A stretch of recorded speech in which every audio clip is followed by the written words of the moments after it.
All right, let's jump right into it. Today, we're talking about AI-assisted coding. It's this wild, fast-paced world that's changing everything. Dev cycles are getting crazy short, but the risks are getting bigger too. So we're going to look at a really smart way to tame that beast, a method called vibe coding. I mean, the promise is just wow, isn't it?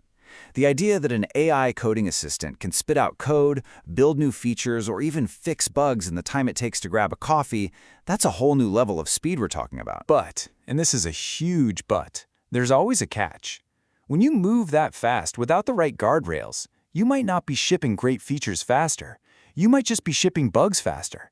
And we all know that's the kind of problem that can grind a whole project to a halt. Which leads us to the big million-dollar question for this whole explainer.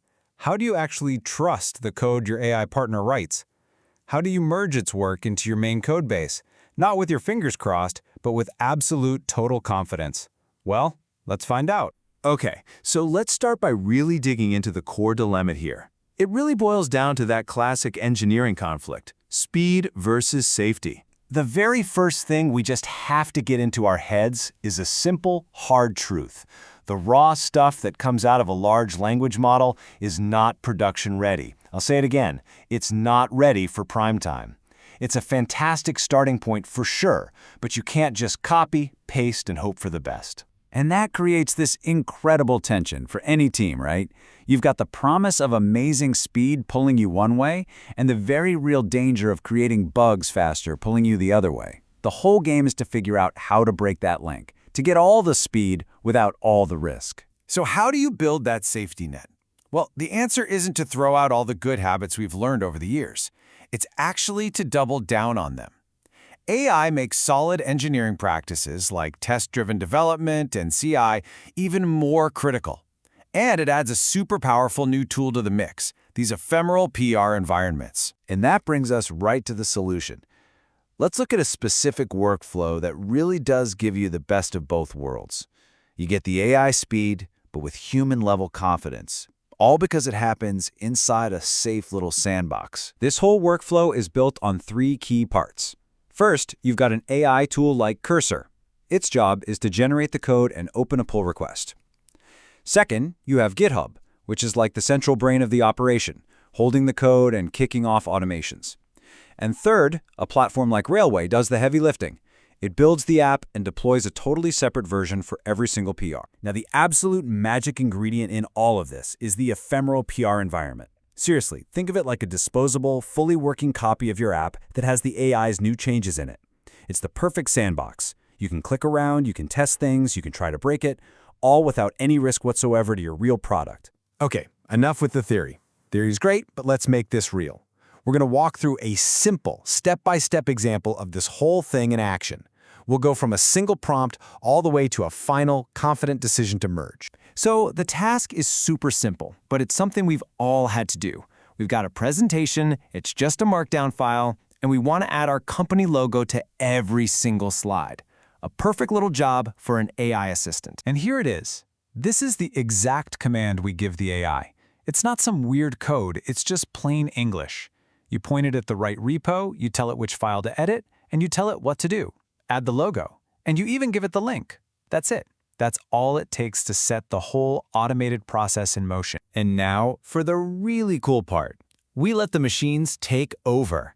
This is where you get to lean back in your chair and just watch the automation do its thing. We're about to go from that simple text prompt to a live, interactive preview of the changes. So in the background, this little 4-step dance happens all by itself. The AI makes a new branch and writes the code. Then it pushes that to GitHub as a pull request. The moment that happens, GitHub tells Railway to start a new build. And then Railway deploys the changes to one of those special ephemeral environments. The whole thing takes maybe 5 minutes, with 0 clicks from you. And this is the heart of what's called vibe coding. You just set the intention, you give the prompt, and then you kind of trust the process. You roll the dice and let the automated agent do its work. You don't know for sure if it'll be perfect, but that's okay, because the system is built to make checking the results super easy and totally safe. Which brings us to the moment of truth. The AI has done its job. The automation has run its course. Now it's time for a human to step back in and make a quick but completely informed decision. So the pull request gives you two incredibly powerful things. There's a link to a live preview, so you can see if it looks right, and there's a link to the code changes, so you can check if the code itself is clean and correct. You get to see both the what and the how. That live preview just makes the review process instant. You don't have to imagine what it'll look like, you just look. On the left are slides before. On the right, the new version with the logo on every slide.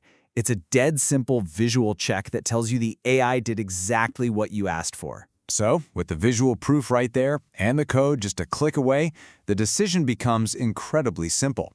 It all boils down to just one question. And the next step is just as easy. If it looks good, you smash that big green merge button, and you do it with confidence.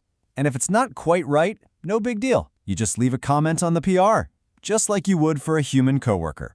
The AI will see your feedback and kick off the whole loop again to refine its work. And that really brings us to the big takeaway here. AI isn't here to replace strong engineering practices, it's here to supercharge them. To really unlock that incredible speed AI offers, you have to back it up with disciplined processes. And as we've just seen, ephemeral environments are a fantastic example of that principle in action. So I'll leave you with this final thought. As AI gets baked into every part of a developer's day, the real question isn't which AI tool should I use? The real question you should be asking is, are my own team's processes, my testing, my deployment pipelines, are they robust enough to handle this new speed?